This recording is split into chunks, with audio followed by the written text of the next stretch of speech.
আজ সোমবার 22শে চৈত্র 2026 সালের 6ই এপ্রিল। তুলা রাশি, তুলা লগ্ন, লিব্রা সাইনের জাতক জাতিকাদের আজকের দিনটি কিন্তু এক কথায় বেশ কাটতে চলেছে।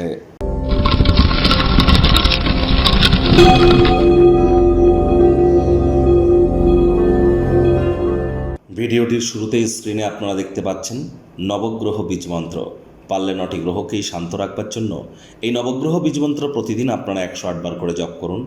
একবার মুখস্থ হয়ে গেলে মাত্র 10 থেকে 15 মিনিট লাগে।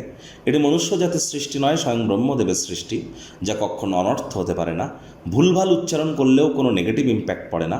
একই সাথে 9টি গ্রহকে আপনি শান্ত রাখতে পারছেন, এর থেকে বেটার কিন্তু আর কিছু হতেই পারে না। যে ব্যক্তি রেগুলার 108 বার নবগ্রহ বীজমন্ত্র জপ করে, আমি 100% গ্যারেন্টি দিয়ে বলতে পারি 6 মাস পর সে ব্যক্তির কিন্তু পুনর্জন্ম হয়ে থাকে।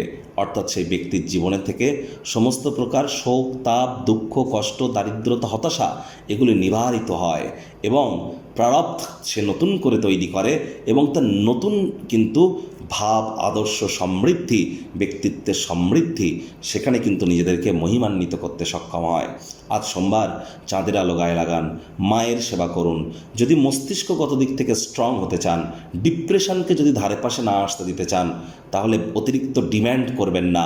ডিম্যান্ড বা চাহিদার বাই প্রোডাক্টই কিন্তু ডিপ্রেশন, মাথায় রাখবেন।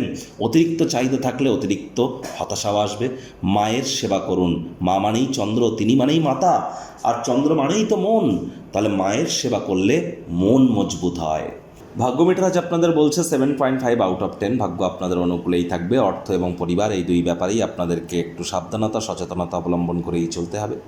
কায়িক পরিশ্রম হলেও শরীর মনে সতেজতা এবং তরতাজাই আপনারা অনুভব করবেন। প্রকৃতি আপনার মধ্যে লক্ষণীয় প্রত্যয় বুদ্ধি অর্পণ করেছে, কাজেই সেটিকে ব্যবহার করবার চেষ্টা করুন। অর্থগত ব্যাপারে ব্যয়বহুল একটি দিন, খরচ বাড়বে।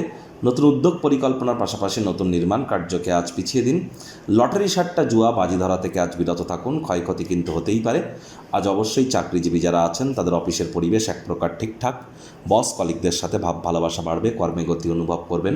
নিজের মেধা, দক্ষতা, ট্যালেন্টের দৌলতে প্রশংসার পাত্রপাত্রীও আপনারা কিন্তু হতেই পারেন।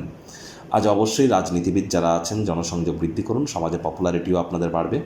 দেখুন, টাকা পয়সা, ভাব ভালোবাসা, পরিবার সবার থেকে দূরে সরে গিয়ে মানসিক আনন্দের সন্ধানে মন্দির, মসজিদ, গুরুদ্বারা ভ্রমণ করুন। আধ্যাত্মিক কর্তাকর্ত্রীদের সংস্পর্শে যান, সেখানেই মেন্টাল রিলিফ আপনারা প্রাপ্তি করবেন। গৃহের কর্ম আজ ক্লান্তি এবং মানসিক দুশ্চিন্তার কারণ হতে পারে। শিক্ষার্থী বিদ্যার্থীরা যে কোনো প্রকার পরীক্ষা প্রতিযোগিতায় সফলতা প্রাপ্তি করবেন। উচ্চশিক্ষার জন্য যারা বিদেশ যাত্রার কথা ভাবছিলেন, ভাগ্যদেবী আজ আপনাদের পক্ষে আছেন। সন্তান সন্ততি থেকে থাকলে তারাও তাদের কৃতিত্বের দ্বারা আপনাদেরকে গর্বিত অনুভব করাবে। হাউস ওয়াইফদের জন্য দিনটি এক প্রকার বেশ। প্রেমিক প্রেমিকা, স্বামী স্ত্রী দিনটিকে যতটা সম্ভব রোম্যান্টিক করে তোলা যায় সেই প্রচেষ্টাই আপনাদের জারি রাখা উচিত। অবিবাহিতদের বিবাহের যোগ পরিলক্ষিত হচ্ছে। যারা প্রেমে পড়েননি তাদের জীবনে স্বপ্নের নারী বা পুরুষের আগমন আজ কিন্তু হতেই পারে। একটু প্রচেষ্টা আপনাদেরকেও করতে হবে। শত্রুপক্ষ, বিরোধী পক্ষ আজ খুব একটি শক্তিশালী থাকছে না। পরিবার পরিজনদের উপর জোর করে নিজের মতামতকে যেন জাহির করতে যাবেন না। ছোটোখাটো ব্যাপারে অন্যের বিষয়ে ভুল ত্রুটি তারা স্বভাব থাকলে ইমিডিয়েট ত্যাগ করুন। শত্রুপক্ষ, বিরোধী পক্ষ আজ কিন্তু খুব একটি শক্তিশালী থাকছে না।